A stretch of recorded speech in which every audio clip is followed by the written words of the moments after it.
So you're talking about the crucifixion? I'm talking about what the original Christians believed. Yeah. So you're talking about the documents that you have. I mean, the historic documents. Right. The earliest historical documents on the life and times of Jesus in the church is the New Testament.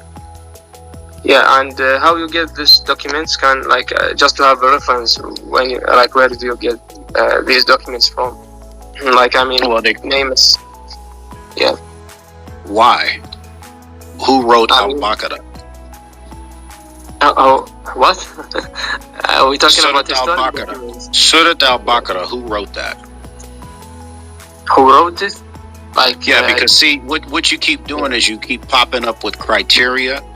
You're doing it because you have to find a way to reject the historical. What I was trying to say, that we should establish a criteria. That's correct. Yeah, that's how you identify which is truth, which is not. Because if you establish so you're asking who wrote these documents, right? I mean, how wrote it and how it get to you, how you get it. But you didn't say that when we first started talking. So what's going to happen is after I show you who wrote this stuff and how it got down to us, you're going to move the goalpost. You're going to come up with something else. Well, how do you know it's inspired? And the reason why you're going to do that is because you're constantly going to have your back against the wall trying to defend your prophet. Remember, that's all you do. See, when it comes to us, our prophets, hang on, bro. Our prophets defend us. We don't have to defend Jesus or Isaiah or Daniel. We don't have to do what you do. Our prophets defend us. The same thing, because I say that. No, it doesn't.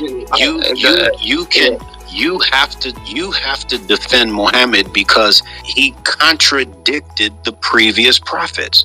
And the only way you can get around that is to say that the scriptures are corrupted. That's all you have. Yeah, because and I'm saying, listen to me, IBO. Yeah. If you do go to hell, don't go to hell for that reason. Okay?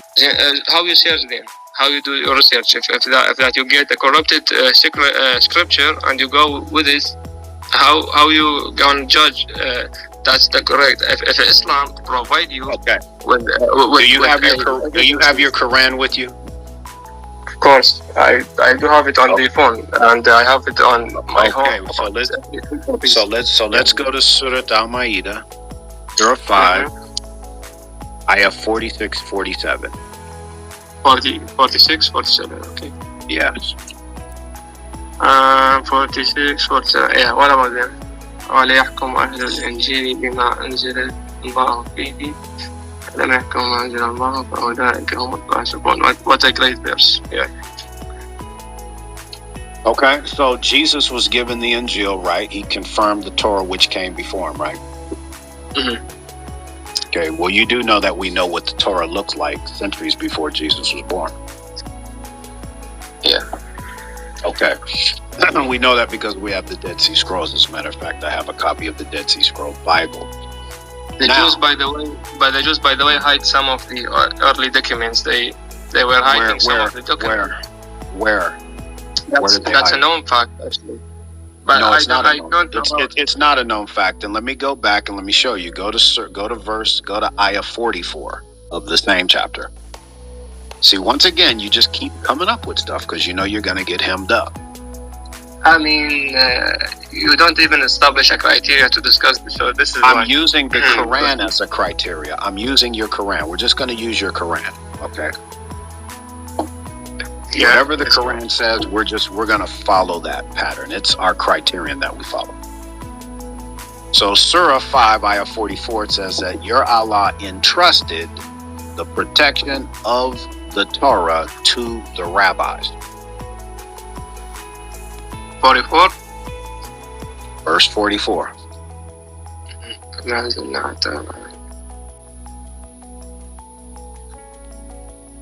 So, tell me what you're saying about this verse, because I didn't get your point.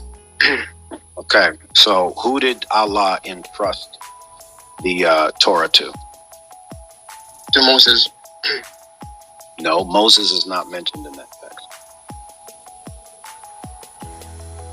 There is another verses actually, I think. Okay, read it and then and interpret it in English as you're reading it. As a matter of fact, I'll read it in English here so that my English-speaking audience will know exactly what we're talking about.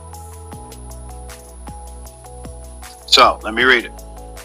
It says, "We have revealed the Torah, wherein is guidance and light. The submissive prophets ruled the Jews according to it.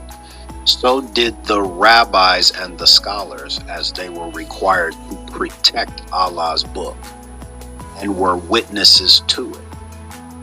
So do not fear people, but fear me, and do not sell my revelations for a cheap price.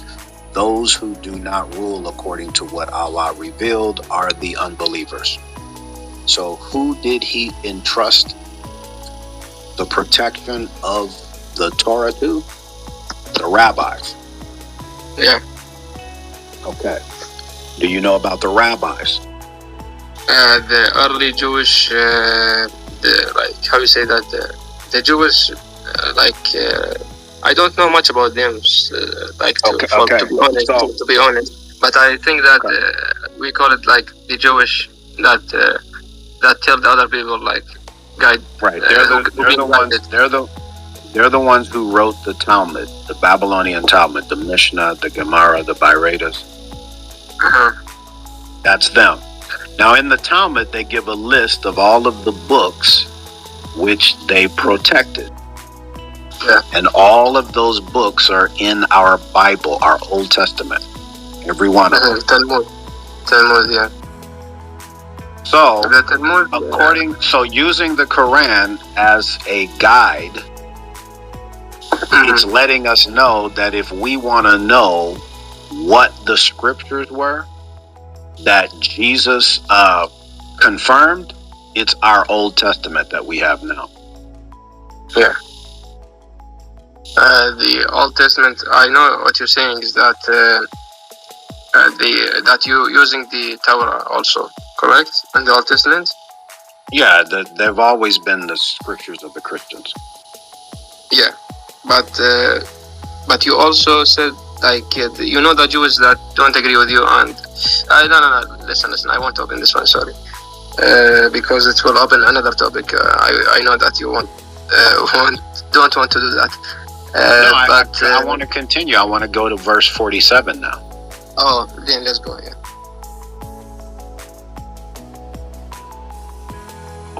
ليحكم أهل الإنجيل بما أنزل الله فيه ومن لم يحكم بما أنزل الله فيه فأولئك هم الفاسقون. So here you want to read it saying, in English? Yeah. It says, so let the al-Injil, right? The people of the gospel rule or judge by what Allah has revealed in it. Then he says, those who do not rule or judge according to what Allah revealed are worse than unbelievers. So your Allah is commanding to tell the people of the gospel that they are to judge by it. Well, if it's corrupted, now remember, this is 6 centuries after the time of Jesus and his apostles. So here they are, early 7th century AD, commanded to judge by the gospel. That meant that the gospel existed during the time of Muhammad. And we know what the gospel looked like centuries before Muhammad. But you're telling us that we don't have the original Injil. But yet during Muhammad's time, which we have codices during his time and prior to his time, we know exactly what those scriptures look like, and they are exactly what we have in our New Testament today. Once again, the criterion is the Quran. So if you argue against that, you're arguing against your Quran.